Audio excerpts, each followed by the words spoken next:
3 years ago, the world we knew disappeared overnight.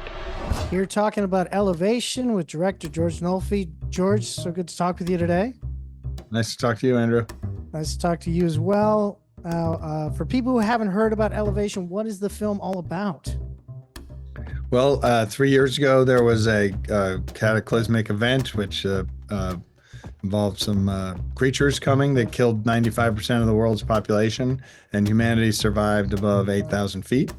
And it's actually kind of nice up there. It's sort of almost like a Garden of Eden paradise when you're up there 3 years after the fact. But Anthony Mackie has a kid who has a medical condition, and that kid is going to die if he doesn't go below 8,000 feet to a hospital supply closet to get what he needs. And that's a horrible dilemma for a father to have. And he takes Maddie Hasson and Morena Baccarin with him, both of whom have their own reasons to go. And yeah, that's the movie. We're gonna have to fight them eventually. Tell us about Katie. What's Katie all about? I think Katie's main motivation is that she wants more for her life than being trapped in the safety of this home that they've created for themselves. I think she's like quite a fiercely independent person, and she wants more for herself, and she's not going to accept less. The thing that I find interesting about her character is that there's kind of a balance between almost like a glib, cynical nature and this fighting survivor. Whereas like, because, you know, at some point she's like, yeah, I really want to get out there and I want to fight. I want something. And then the next minute she'll be, you know, saying something pithy like, oh, just need a minute to ponder my own death. Striking that balance, did you find it quickly, or was that something that you built as the film progressed? I mean, I think I did find it quickly because even though Katie is like quite a glass half full person, I don't know. I mean, I'm very glass half full and hopeful, but my sense of humor is like, maybe we're gonna die tomorrow, you know, like we die today, you know, like I think it was easy for me to find because it's similar to who I am.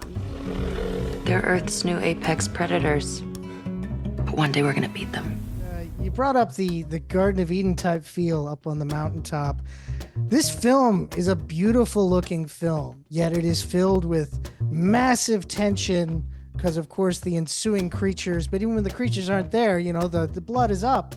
So for you, how hard was it to balance the sheer beauty of the location with the pending doom in your story? You know, I wouldn't even describe it as balancing. In pretty much all my work, I like that contrast of you have some horrible tension, but you also have some incredible beauty. You know, in the Adjustment Bureau world where you're being controlled could not possibly be more beautiful. You know, in The Banker, which is a movie about racism, it has a rich feel. You almost feel like you're in a Ocean's, you know, heist movie, right? And so it is the contrast of those two things that I think is amazing, right? So you're in Garden of Eden, and by the way, when you go down below 8,000 feet, the nature looks amazing. There are animals running free, and the trees are in bloom, but you know, you might get destroyed by this creature. So to me, the contrast helps sell what I'm trying to say.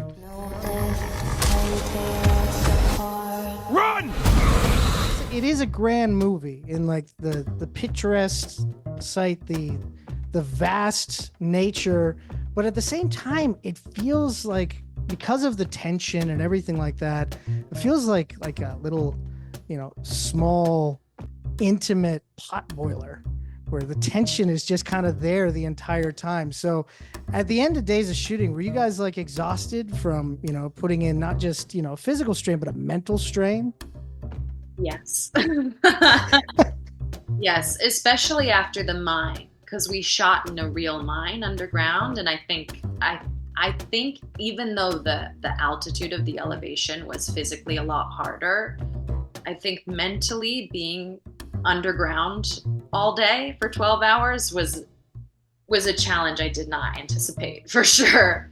If you put an actor in a green space and you say, don't bump your head, the ceiling is here and the monster's down there and whatever, and they're on a stage floor, it's just not the same as, okay, you're on a floor that's sloping like this. It's made of rock and sand. You can hit your head, so you better have your helmet on, because for real, that's like limestone up there or whatever kind of rock it is.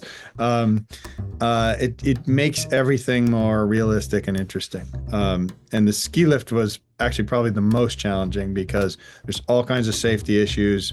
The ski lift operator wants to make sure their equipment, is that doesn't get used in a way that's going to harm anything.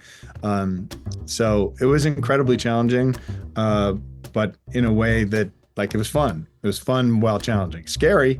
I don't mean scary like you're going to get hurt, but scary like, how are we going to do this in the amount of time we have? Go, go, go, go! Now, with the way things are going in life, do you think we might have to head up the hills anytime soon? Oh, God, I hope not. I really hope. I don't think I would survive. I'm just going to be honest. I'm dead like in the first 5 minutes of the movie, It's an interesting